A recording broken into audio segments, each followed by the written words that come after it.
Seorang wanita parubaya alias emak-emak diduga nyolong amplop di pelaminan hingga aksinya viral. Peristiwa itu terekam kamera pengawas CCTV sehingga bukti adanya tindak pencurian tersebut terlihat jelas. Bahkan emak-emak terduga pelaku tampak pura-pura jadi tamu dan ikut foto bareng pengantin.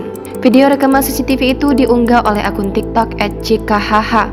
Dalam video tersebut, orang-orang sedang menganalisis rekaman CCTV saat emak-emak itu beraksi. Terduga pelaku tanpa menggunakan jilbab warna biru dan kacamata lalu naik ke pelaminan bersama rombongan tamu lain. Terlihat dari CCTV, para tamu hendak melakukan sesi foto bersama dengan pengantin yang posisinya ada di tengah diapit para tamu. Ketika semua orang sibuk mengambil posisi, pelaku tanpa sibuk sendiri lalu mundur ke belakang menuju kursi pelaminan. Diam-diam, emak-emak itu mengambil sesuatu yang diduga tas berisi amplop uang dari kursi pelaminan.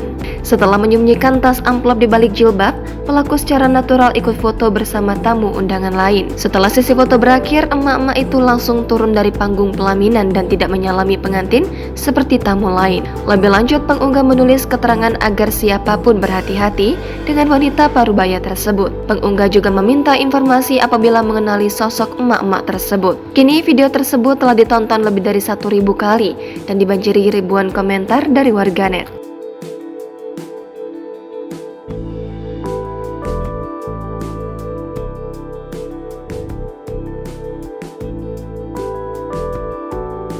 Download Tribun X sekarang, menghadirkan lokal menjadi Indonesia.